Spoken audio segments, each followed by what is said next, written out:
The handcuffs clicked shut, echoing louder than the chaotic noise of O'Hare International Airport. To Officer Derek Harrison, the man in the pristine navy dress blues wasn't a hero. He was just another suspect who didn't belong. He saw skin color, not the trident pinned to the chest. He saw a threat, not a lieutenant commander. But as Harrison shoved the silent soldier against the squad car, he made a calculation error that would cost him everything. He didn't know that the man he just slammed was Caleb Sterling, a Tier 1 operator. And he certainly didn't know that 700 miles away, a phone was about to ring in the Pentagon, starting a 12-minute countdown that would obliterate Harrison's career, his pension, and his life as he knew it. This isn't just a story about racism, it's a story about the terrifying efficiency of military retribution. Lieutenant Commander Caleb Sterling stood near the baggage claim carousel at Chicago O'Hare, a solitary island of stillness in a river of frantic travelers. He checked his watch, a battered Garmin Tactics that had seen more sand and salt water than most civilians would see in a lifetime. 1,400 hours. His ride was late, but Caleb didn't fidget. Patience was a currency he had stockpiled during 72-hour surveillance ops in the Hindu Kush. He was dressed in his service dress blues, the uniform impeccable. The creases in his trousers were sharp enough to cut paper. The ribbons on his chest, a colorful mosaic detailing campaigns in Iraq, Syria, and places the government wouldn't admit to, sat perfectly aligned above the gold warfare insignia of a Navy SEAL. To the casual observer, he looked like a recruiting poster brought to life, tall, broad-shouldered, with dark skin that contrasted sharply with the white dress shirt and the deep navy fabric of his coat. But Caleb wasn't there for a parade. He was home to bury his brother. The text on his phone from his sister, Tasha, read, "Traffic is a nightmare on I-90. Sit tight, Cal. 20 minutes out." Caleb sighed, the breath controlled, barely visible. He placed his duffel bag on the floor between his polished shoes. He clasped his hands behind his back, falling into the position of parade rest without thinking. It was muscle memory. It was safety. In the chaos of the civilian world, the discipline of the teams was the only thing that made sense. The airport was humid, smelling of floor wax, stale coffee, and exhaust fumes from the sliding doors. People rushed past him, dragging rolling suitcases, shouting into cell phones, wrestling with toddlers. Most ignored him. A few glanced at the uniform with vague nods of acknowledgement. Then there were the eyes he felt boring into the back of his neck. Officer Derek Duke Harrison was leaning against a concrete pillar near the exit doors, spinning a pair of sunglasses by the stem. Harrison was a 15-year veteran of the airport police detail, a man who wore his badge like a crown and his gun belt like a codpiece. He was thick around the middle, his face ruddy with the high blood pressure of a man who spent too much time angry and not enough time listening. Harrison didn't like the look of the man by Carousel 4. "Check that out," Harrison muttered to his partner, a younger, nervous rookie named Miller. Miller looked up from his phone. "Who? The Navy guy? What about him?" "Doesn't look right," Harrison said, narrowing his eyes. He pushed himself off the pillar, hitching up his belt. "Look at him, standing there like he owns the place. You know how many stolen valor cases we get these days? Punks buying uniforms at surplus stores to get free upgrades or scam money for charity." "He looks pretty legit to me, Duke," Miller said, squinting. "That rack of ribbons is huge, and he's got the trident. That's a SEAL." "Exactly," Harrison scoffed. "A black SEAL in Chicago? Give me a break. Statistically speaking, that's a unicorn. And look at the hair. Too long on top. That's not reg." "It looks within regs to me." Miller tried to interject, but Harrison was already moving. To Harrison, the airport was his kingdom. He had been passed over for promotion to sergeant 3 times. His wife had left him 6 months ago, taking the dog. His credit score was tanking. He felt small in every aspect of his life except for right here, right now, where he had a gun and the authority to ruin someone's day. He needed a win. He needed to take someone down a peg to feel like he still mattered, and Caleb Sterling, standing there with his chest full of medals, looking so calm, so superior, was the perfect target. Caleb saw the officer approaching in his peripheral vision. Situation awareness never turned off. He clocked the officer's aggressive gait, the hand resting near the baton, the scowl. Caleb's internal threat assessment matrix flashed green, low-threat law enforcement, but his gut instinct flashed yellow. Here we go, Caleb thought. He had hoped, just for once, he could come home without the drama. He remained at parade rest. "You," Harrison barked, stopping 3 feet from Caleb. "Let's see some ID." Caleb turned his head slowly, locking eyes with the officer. "Good afternoon, officer. Is there a problem?" "I didn't ask for the time of day, pal. I asked for ID. Government issued now." Harrison's voice was loud, designed to draw attention. He wanted an audience. He wanted the travelers nearby to stop and watch him work. Caleb kept his voice low, a contrast to Harrison's bluster. "I'm waiting for a ride. I haven't violated any airport regulations." "I'll decide what's a violation." Harrison stepped closer, invading Caleb's personal space. He smelled of peppermint gum and stale tobacco. "We've had reports of individuals soliciting funds in unauthorized military uniforms. You fit the description." Caleb almost laughed. Soliciting funds? He made a base salary that was decent, but his specialty pay and bonuses for hazardous duty meant he was doing just fine. "I'm not soliciting anyone, officer. I'm Lieutenant Commander Caleb Sterling, United States Navy. If you step back, I can reach into my pocket and show you my CAC card." "Don't tell me what to do," Harrison snapped, "and don't reach for anything." The commotion was starting to draw looks. A young woman with a backpack stopped to watch. A businessman lowered his newspaper. Miller, the rookie, walked up behind Harrison, looking uncomfortable. "Duke, maybe we just—" "Quiet, Miller," Harrison hissed. He turned back to Caleb. "You're wearing that uniform to intimidate people, aren't you? Stolen valor is a federal crime, buddy. I bet you bought those medals on eBay." Caleb's eyes hardened.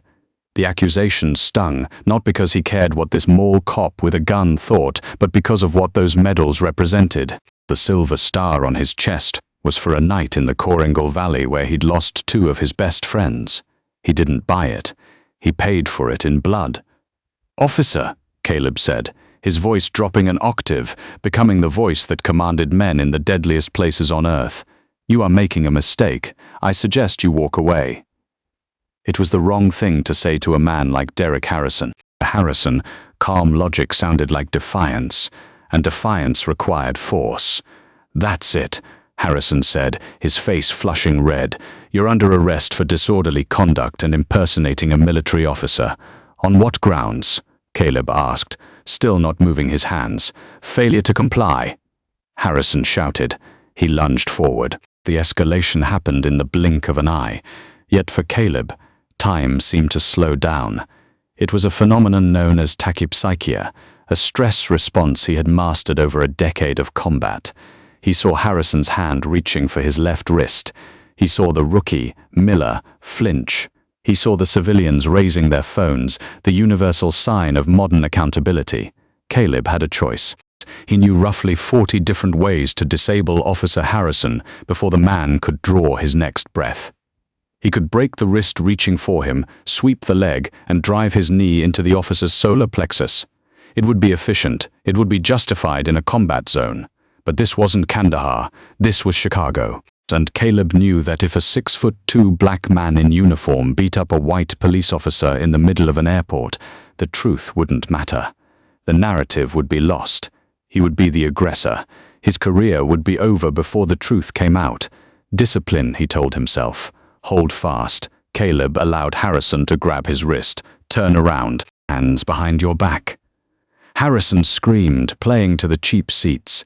He yanked Caleb's arm with unnecessary force. Caleb complied, turning slowly. "I am complying, officer. I am not resisting." He spoke loudly enough for the cameras to pick it up. Harrison wasn't satisfied with compliance. He needed dominance. As Caleb turned, Harrison swept his leg out, kicking Caleb's ankles apart. It was a dirty move designed to unbalance a suspect. Caleb stumbled slightly but caught himself. "Stop fighting me!" Harrison roared, lying for the sake of the report he would write later. "I am not fighting," Caleb said calmly. Harrison grabbed the back of Caleb's expensive dress coat, bunching the fabric, and shoved him forward. They were only a few feet from the concrete wall near the baggage carousel. Get against the wall. Harrison used his body weight to slam Caleb into the concrete. The sound was sickening, a heavy thud as Caleb's chest and face hit the hard surface. The impact split his lip. A smear of blood appeared on the white wall. His service cap, the cover he had kept pristine, fell to the dirty floor. The crowd gasped. "Hey!" a woman shouted from the sidelines. "He wasn't doing anything. Back off!" Harrison yelled over his shoulder, his hand hovering near his taser. "This is an active arrest."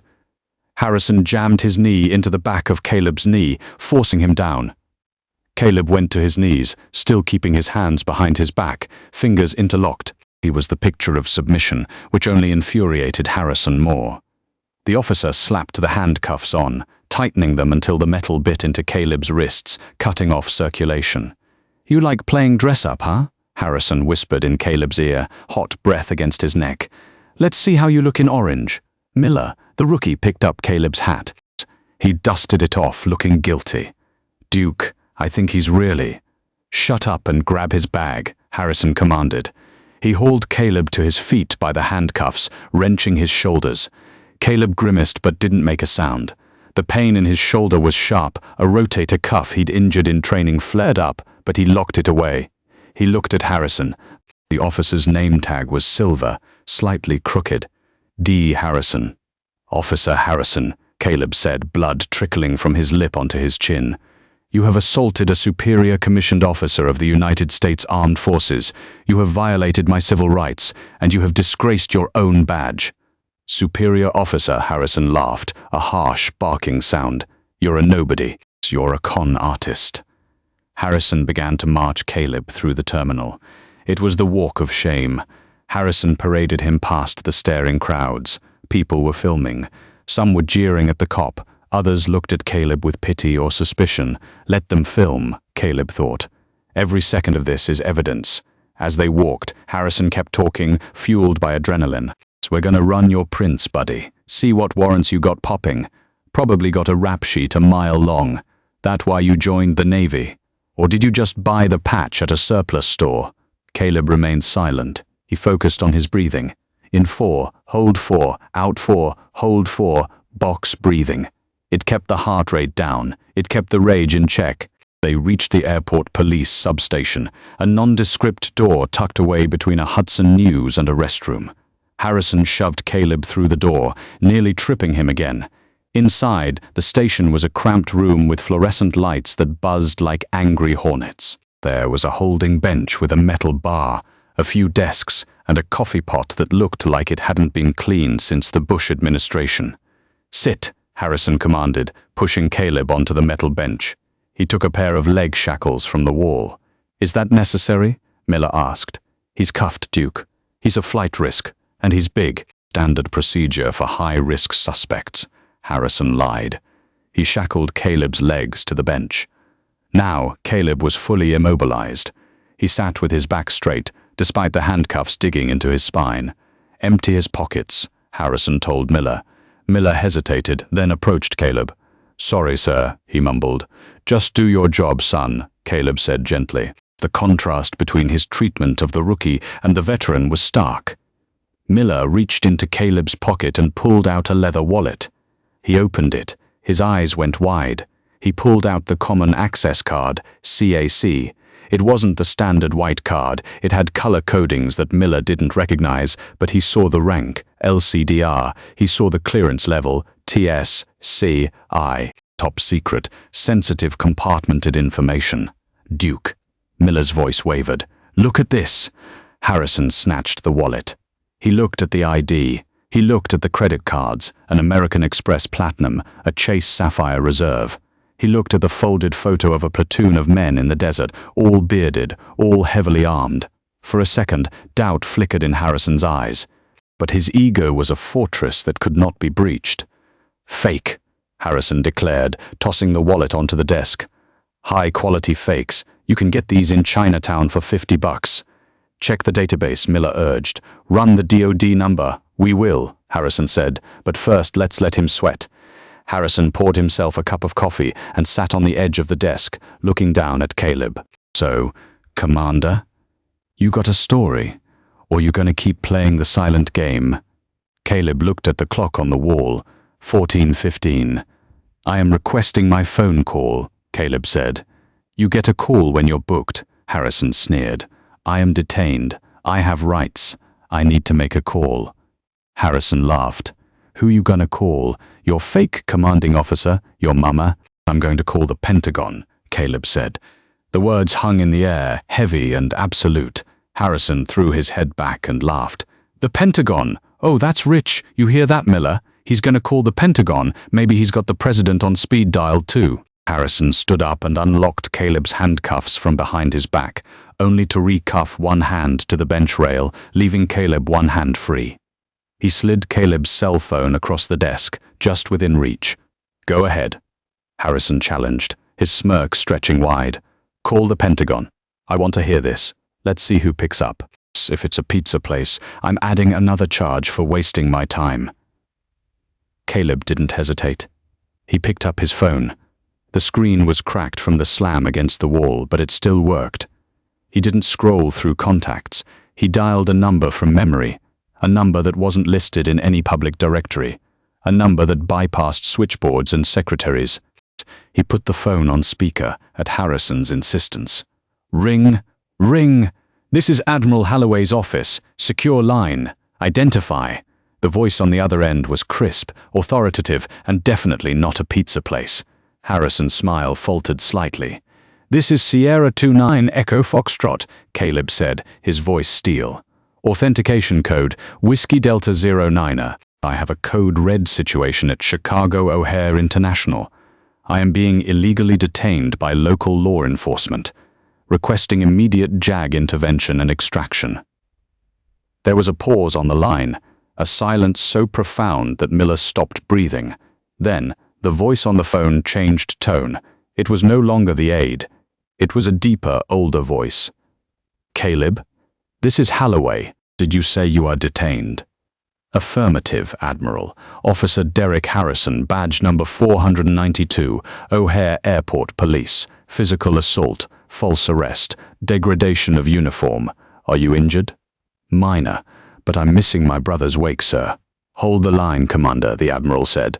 The voice was terrifyingly calm. Do not hang up. Put the officer on. Caleb extended the phone toward Harrison. It's for you. Harrison stared at the phone as if it were a live grenade. The color was draining from his face, replaced by a sickly gray pallor. He looked at Miller, but the rookie had backed away into the corner, wanting no part of the blast radius. I don't believe you, Harrison whispered, but his hand shook as he reached for the phone. The 12-minute clock had just begun. Officer Derek Harrison held the phone like it was a venomous snake, his thumb hovering over the red end call icon. His heart was hammering against his ribs, a frantic rhythm that contradicted the sneer plastered on his face. Hello, Harrison barked into the speakerphone, his voice cracking slightly. Who is this? The voice on the other end was a low rumble, reminiscent of distant artillery. This is Admiral Thomas Holloway, Vice Chief of Naval Operations. To whom am I speaking? Harrison's eyes darted to Miller, then to Caleb. The title sounded impressive. Too impressive. It had to be a setup. Nobody gets a 4-star admiral on the line in 30 seconds. Yeah, right, Harrison scoffed, leaning back against the desk to feign nonchalance. And I'm the King of England. Look, buddy, impersonating a military officer is a crime, a federal crime. You're aiding and abetting a suspect who is currently in custody for assaulting a police officer. I suggest you hang up before I trace this call and drag you in too. Officer, Holloway's voice dropped, becoming deadly quiet. You are making a catastrophic error in judgment. The man in your custody is a Tier 1 asset. He is a highly decorated combat veteran. If you do not release him immediately and surrender your weapon to your partner, I will bring the full weight of the United States Department of Defense down on your precinct. Harrison felt a bead of sweat trickle down his temple. The voice, it had that tone. The tone of a man who didn't make threats because he didn't have to. He just stated facts. But Harrison was too deep in the hole to stop digging. His ego wouldn't allow it. If he backed down now, in front of the rookie, in front of this suspect, he would be a laughingstock. He'd be the guy who got scared by a prank call. "Listen to me, you old fraud," Harrison shouted, his face turning a mottled purple. "I don't care who you say you are. This guy is going to jail. He's going to get processed, printed, and thrown in a cell with the drunks. And if you call this number again, I'm adding harassment to his charges." "Do not," Holloway began. "Click." Harrison ended the call. He tossed the phone onto the desk with a clatter, the screen sliding across the laminate surface. Silence engulfed the small interrogation room. It was heavy, suffocating. The buzz of the fluorescent lights seemed to grow louder, like a swarm of angry hornets. Miller, the rookie, was staring at Harrison with wide, terrified eyes. He had gone pale, his skin the color of old parchment. "Duke," Miller whispered, his voice trembling, you just hung up on the Pentagon." "I hung up on an accomplice," Harrison snapped, though his hands were shaking as he reached for his coffee cup. He took a sip, but the lukewarm liquid tasted like ash. "It's a scam, Miller. Use your head. These guys run in packs. He probably texted his buddy before I grabbed him. It's an elaborate con." Caleb Sterling sat perfectly still on the bench, one hand cuffed to the rail, the other resting on his knee. He looked at Harrison with an expression that wasn't anger and wasn't fear, it was pity. "You have 12 minutes, Caleb said softly. Harrison slammed his coffee cup down, coffee splashing onto the arrest reports. "Shut up. You don't talk unless I tell you to talk." 12 minutes, Caleb repeated, his eyes locking onto the clock on the wall. "Admiral Holloway is a man of his word. He is currently at the Pentagon. He has direct lines to the Department of Homeland Security and the FBI field office here in Chicago. The clock started when you pressed that red button. You think I'm scared of you?" Harrison walked over to Caleb, looming over him. He grabbed Caleb's chin, forcing his head up. "I'm the law here, not you, not your fake admiral, me." Caleb didn't blink. "You are a public servant who has forgotten who he serves, and you are about to become a lesson." Harrison shoved Caleb's face away. "Miller, get the fingerprint scanner, now." Miller didn't move. He was backing away toward the door, shaking his head. "I said get the scanner," Harrison roared. I can't, Duke," Miller stammered. "I checked the name. On my personal phone. I just Googled him. And he's real, Duke." Miller's voice rose to a panicked squeak. "Caleb Sterling, Navy SEAL, Silver Star recipient. There's a news article from 3 years ago. He pulled a pilot out of a burning chopper in Syria." "Duke, that's him. That's the guy." Harrison froze. The world seemed to tilt on its axis. He looked at the man on the bench. He looked at the ribbons on the torn dress uniform. It's a coincidence," Harrison muttered, but the conviction was gone. "Common name." "It's not a common name," Miller yelled, "and he looks exactly like the photo. Duke, we have to let him go. We have to fix this. Right now." "No!" Harrison was spiraling. Panic was setting in, hot and prickly. "If we let him go now, we admit we were wrong. We admit false arrest. I lose my pension, Miller. I lose everything. We have to stick to the story.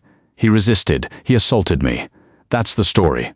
Write it down." "I'm not writing anything," Miller said, reaching for the door handle. "I'm not going down for this." "You coward." Harrison lunged for Miller, but the rookie was faster.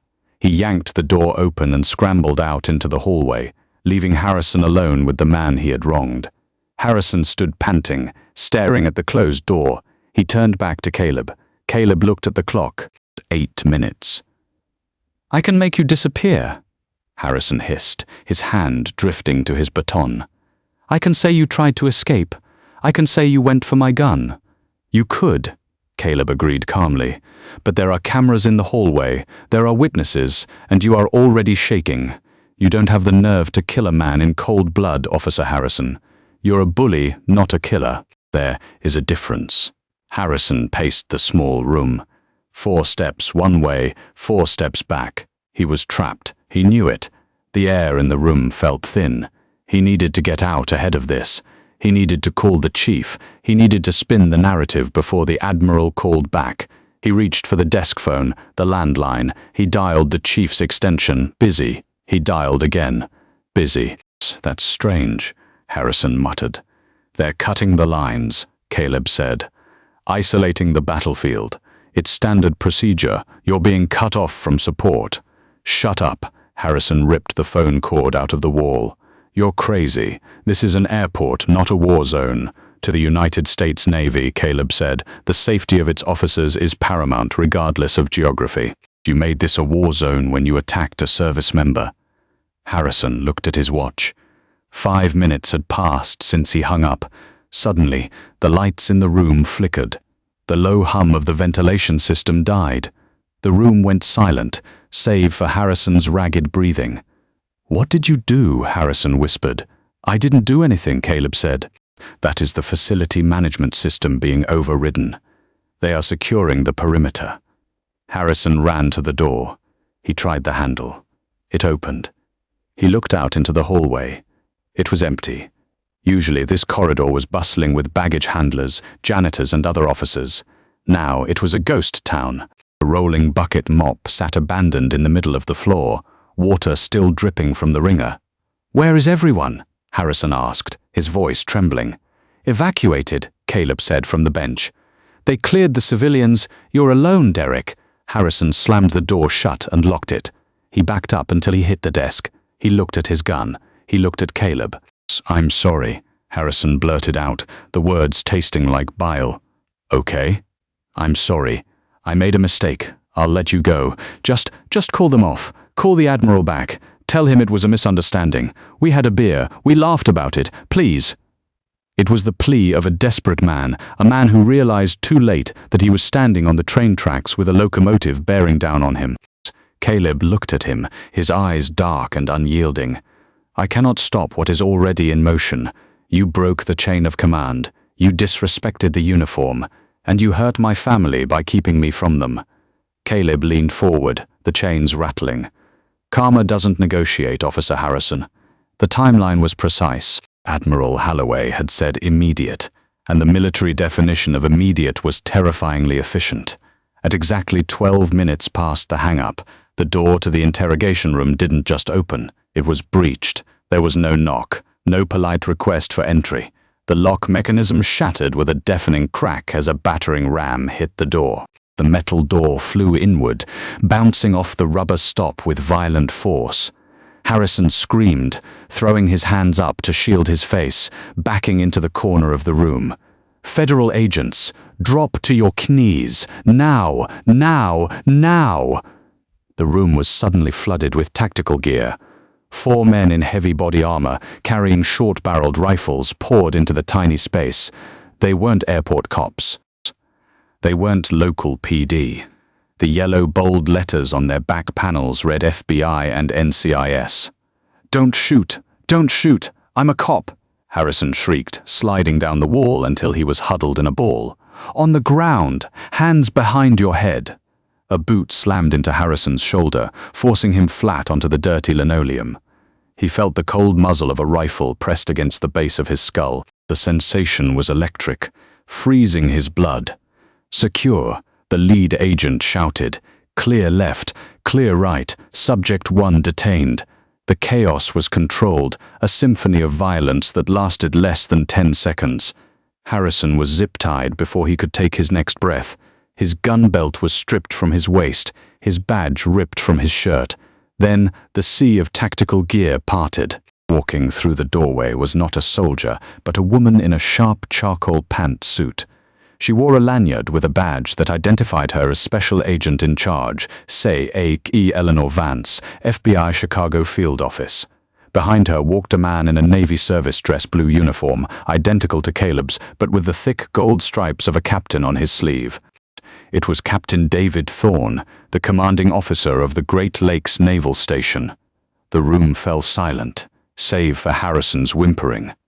Captain Thorne looked at Caleb, who was still shackled to the bench, his lips swollen, his uniform dusty. Thorne's face went rigid with suppressed rage. He didn't look at Harrison. He only had eyes for his brother in arms. Commander Sterling, Thorne said, his voice respectful and soft.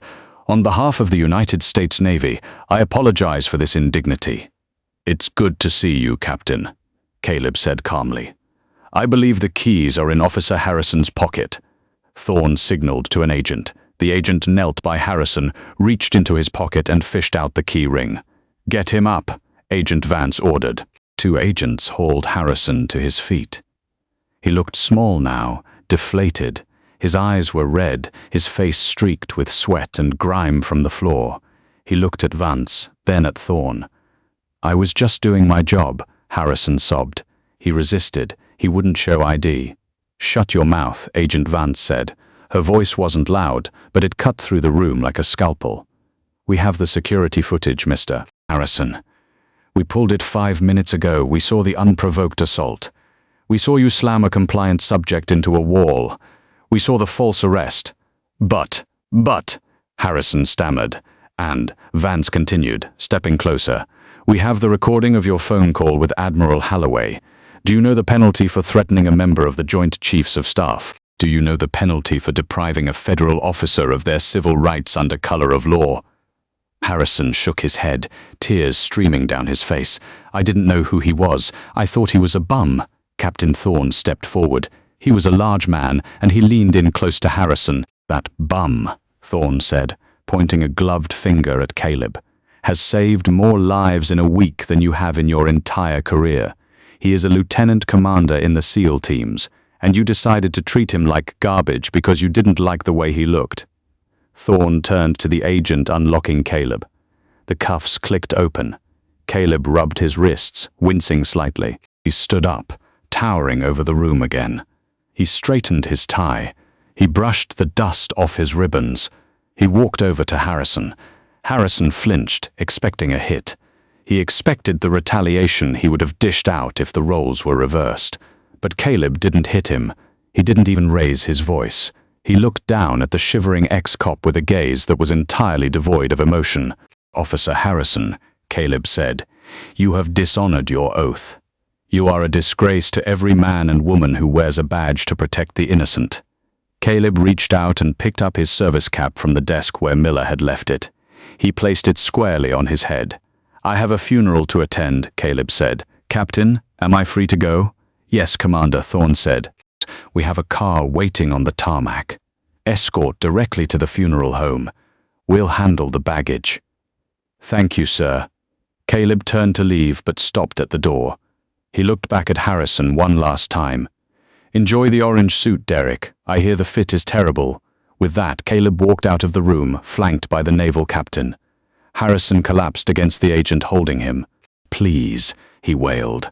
"I have a pension. I have a house." Agent Vance looked at him with disgust. "Mr. Harrison, you don't have anything anymore. You are now the property of the federal government. Get him out of here." As the agents dragged Harrison out the door, the reality of his situation crashed down on him.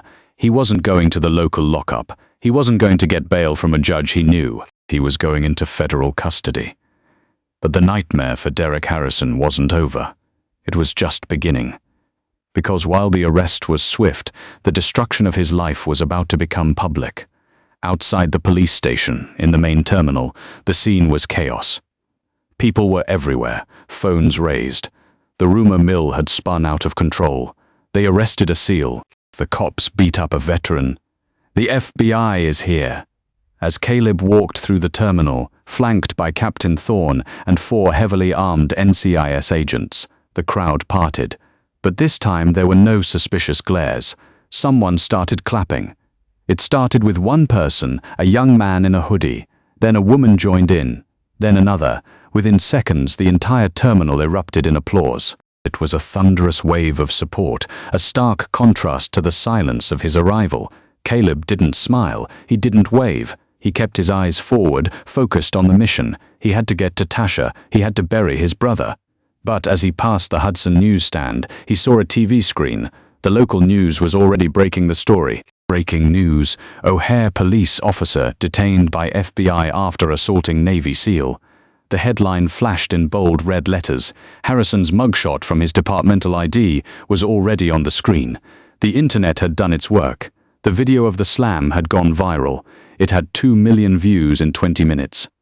Caleb stepped out into the cool Chicago air. A black Suburban with government plates was waiting at the curb. "Your brother would be proud of how you handled that, Cal," Captain Thorne said as he opened the door. Caleb paused, looking up at the grey sky. He would have told me I should have hit him. Thorne chuckled darkly. Maybe. But this way hurts him more. This way destroys him. Caleb nodded and climbed into the car. As they pulled away, he looked back at the airport entrance.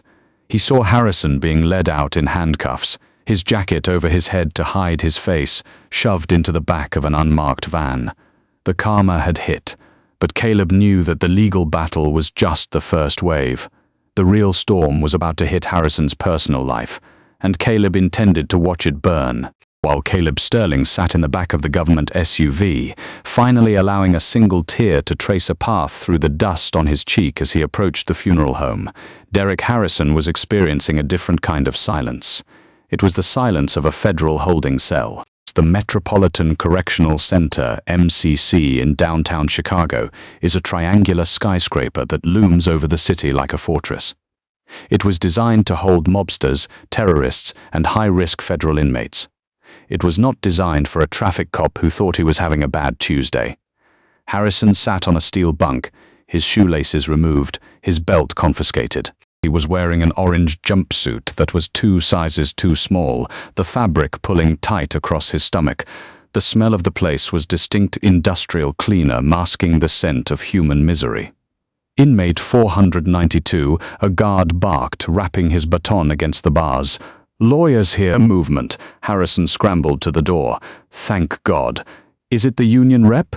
Is it Mike from the UFOP?" The guard didn't answer. He cuffed Harrison through the food slot, then opened the door. He marched Harrison down the long, echoing corridor to the attorney visitation room. Inside, sitting at a small metal table, was not Mike from the Fraternal Order of Police.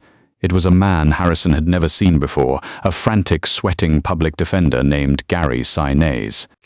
He looked like he hadn't slept in a week. "Where's the union lawyer?" Harrison asked, his voice trembling as he sat down. "I pay dues. I have coverage." Sinise looked up from a stack of files, adjusting his glasses. "Mr. Harrison, the Fraternal Order of Police has declined representation." "What?" Harrison felt the blood drain from his face.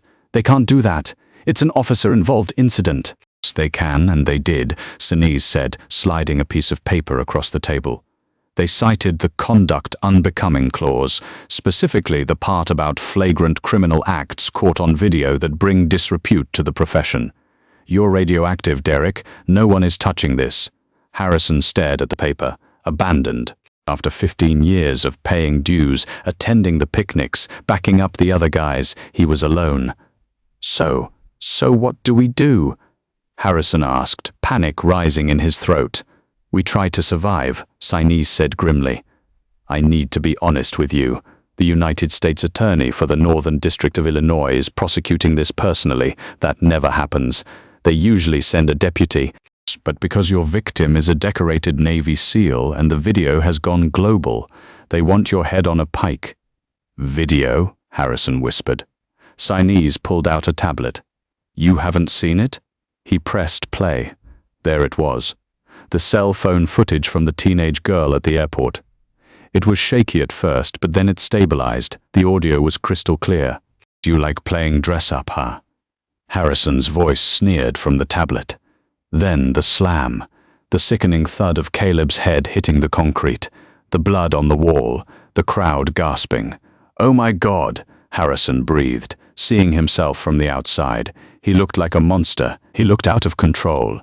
"It has 22 million views on Twitter," Sinise said, taking the tablet back. #FireHarrison is trending worldwide. The Pentagon released a statement condemning the cowardly assault on a service member. The mayor of Chicago just gave a press conference apologizing to Commander Sterling's family. Harrison put his head in his hands. "I lost my job, didn't I?" "Derek," Sinise said softly, "you're worried about your job. You're facing 3 counts of deprivation of rights under color of law, 18 U.S.C. Section 242. You're facing assault on a federal officer, kidnapping because you moved him to a second location without cause. If convicted on all counts, you're looking at 20 to 30 years in federal prison." The room spun. 30 years. He would be 75 when he got out. "But I have a defense." Harrison grasped at straws. "I thought he was a fake. Stolen valor. I was protecting the public. That defense died the moment you hung up on Admiral Holloway, Sinise countered sharply. We have the transcript of that call too. You were told explicitly by a 4-star admiral that the man was legitimate. You chose to ignore it. You chose to escalate. That proves malice. That destroys qualified immunity. You are naked out there, Derek. What about Miller? Harrison asked, his eyes wide. My partner. He'll back me up. He'll say Caleb resisted. Sinise sighed and opened a folder. Officer Miller struck a deal with the FBI an hour ago. He resigned from the force and is testifying as a cooperating witness against you in exchange for immunity. He gave them everything, Derek. He told them you turned off the body cam. He told them you ignored his warnings. He told them you called the Pentagon a pizza place. Harrison slammed his fist on the table. That traitor, that little rat. He's not the rat, Derek. He's the smart one, Sinise said, packing up his files. I'm going to try to get you a plea deal, but don't expect a miracle. The Navy wants blood, and the DOJ is going to give it to them. Meanwhile, outside the prison walls, Harrison's personal life was being dismantled with the same efficiency as his career. In a modest ranch house in the suburbs, Salome Harrison, Derek's ex-wife, was watching the news. Her phone had been blowing up for hours. Friends she hadn't spoken to in years were texting her, OMG, is that Derek? Are you okay? She wasn't okay. She was furious. But she was also relieved. She looked at the screen, watching the footage of Derek slamming the seal into the wall. She remembered that anger. She remembered the way he would slam doors when he was stressed, the way he would grip her arm just a little too tight when they argued. He had never hit her, not really, but the threat was always there. The simmering violence of a small man who needed to feel big. She picked up her phone and dialed her divorce lawyer. Hey, it's Salome, she said, her voice steady. Did you see the news? Good. I want to file for an emergency modification of the settlement. I want full custody of the dog, and I want a lien on his pension before the government seizes it for restitution. Yes, today. Right now. She hung up and looked around the living room. There were photos of Derek on the mantel, him fishing, him in uniform. She walked over, picked up the frame where he was beaming in his dress blues, and dropped it into the trash can. The glass shattered. Calmer, she whispered to the empty room. Back at the airport, the cleanup had begun. The stain on the wall where Caleb's face had hit had been scrubbed, but the impact remained. The chief of airport police, Chief O'Malley, was currently sweating through his third shirt of the day. He stood in front of a bank of microphones, cameras flashing like lightning. We do not condone the actions of former Officer Harrison, O'Malley stammered, reading from a prepared statement. He has been terminated effective immediately. We are launching a full internal review of our hiring and training practices. Chief, a reporter from CNN shouted, is it true that Officer Harrison had 4 previous excessive force complaints that were ignored? O'Malley froze. I cannot comment on personnel files. We have the files, Chief, the reporter yelled, waving a stack of papers. Leaked by a source inside the department. He broke a teenager's arm in 2019. He tased a grandmother in 2021. Why was this man still on the force? O'Malley looked like he was about to vomit. He realized in that moment that Harrison wasn't just taking himself down, he was taking the whole department with him. The blue wall wasn't protecting them anymore, it was falling on top of them. The system that had protected Derek Harrison for 15 years had suddenly decided he was a cancer, and like any organism, it was cutting him out to survive. The federal courthouse in Chicago buzzed like a battlefield before dawn. Outside, veterans stood shoulder to shoulder with civil rights activists, their signs raised high in rare unity. Justice for Sterling. End police brutality. Cameras flashed. Reporters crowded the steps. For once, anger pointed in only one direction. Inside courtroom 14, the air was cold and heavy. Every bench was filled. Every whisper felt dangerous. Derek Harrison sat at the defense table in a bargain bin suit that sagged at the shoulders. His accounts were frozen, his reputation destroyed. The fabric hung awkwardly on his frame, making him look smaller than he ever had in uniform. All rise. Judge Evelyn Carter entered without ceremony, her sharp eyes scanning the room. This was not a performance for her, it was a reckoning. "The defendant has pleaded guilty," she announced. "The prosecution may proceed." Assistant U.S. Attorney Adrian Stone rose, his voice steady and unforgiving. "This was not a mistake," he said. "It was a pattern. 15 years of abuse hidden behind a badge. Until the night he targeted the wrong man." He lifted Caleb Sterling's torn dress coat. "A decorated officer came home to bury his brother." Stone continued, and was met with violence instead of respect. The courtroom fell silent. "Commander Sterling will address the court." Caleb entered in full uniform, every medal polished, every crease perfect. He walked with quiet authority, never glancing at Harrison. On the stand, his voice was calm. "My injuries healed," he said. "What didn't heal was losing my final goodbye to my brother." He held up the funeral program. "No badge gives anyone the right to steal dignity. Justice isn't revenge, it's protection." He stepped down. Judge Carter turned to Harrison. "Do you wish to speak?" Harrison's voice cracked. "I just wanted respect." "Respect is earned," she replied, "not enforced." She raised her gavel. 10 years in federal prison, restitution, lifetime ban from law enforcement. The gavel struck. Harrison collapsed into his chair. As marshals led him away, Caleb stood with his family, steady and unbroken. Harrison looked back once. No one was watching anymore. He had already become history. 6 months after his sentencing, Derek Harrison no longer recognized the man he used to be. The federal prison in Terre Haute was a place built to erase identity. Concrete walls swallowed sound, razor wire cut the sky into narrow strips. Every day blended into the next, colorless and unforgiving. In the laundry room, Harrison worked in silence. The heat was suffocating, the air sharp with bleach. His hands were cracked and swollen from endless scrubbing. He had lost weight, lost confidence, lost the posture of authority he once carried so proudly through airport terminals. "Do it again?" Marcus's voice cut through the noise, big, impatient, final.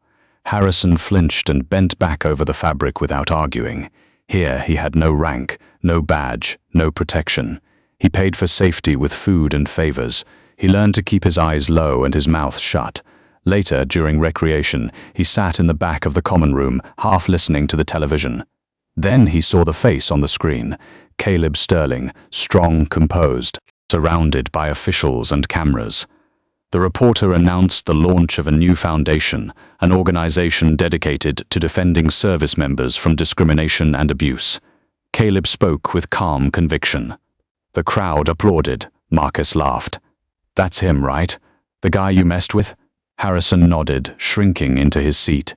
"Man's shaking hands with the president," Marcus added. "And you're washing my socks." The room erupted. Harrison stared at the screen, feeling something collapse inside him. His cruelty hadn't destroyed Caleb, it had elevated him. What he meant as humiliation had become fuel for something greater. He left before the laughter faded. In his cell, he lay staring at the ceiling. 12 minutes of power. A lifetime of consequence. IRR. Hundreds of miles away, evening settled over Arlington National Cemetery. Caleb Sterling walked alone among the headstones, carrying flowers and a small bottle of bourbon. He stopped at his brother's grave and knelt. "Hey, Jimmy," he whispered, "it's been wild." He talked quietly about the foundation, about finding purpose again, about learning to let go. He no longer carried anger for Derek Harrison. That story was finished. From his pocket, he pulled out his trident pin and pressed it into the earth. "Hold on to this for me," he said. "I'll be back." When he stood, he felt lighter. The past no longer clung to him. Grief remained, but it no longer ruled him. Caleb walked away without looking back, and as the sun disappeared behind rows of white stone, a free man moved forward while in a narrow cell in Indiana. Another learned how quickly power fades and how long regret can last. And that is the story of how one man's ego collided with another man's honor and how the universe set things right. Derek Harrison thought his badge gave him the right to judge, bully, and break a man he didn't understand. He didn't realize that the man he was breaking was made of stronger stuff than he could ever imagine. It's a brutal reminder that authority is a privilege, not a weapon. When you use it to hurt the people you swore to protect, you don't just lose your job, you lose your soul. And sometimes karma doesn't wait for the afterlife. Sometimes it arrives in a federal courtroom with a gavel in its hand. If you enjoyed this story of justice served cold, please hit that like button, subscribe, and ring the bell so you never miss a story about real-life karma hitting back hard. Thanks for watching.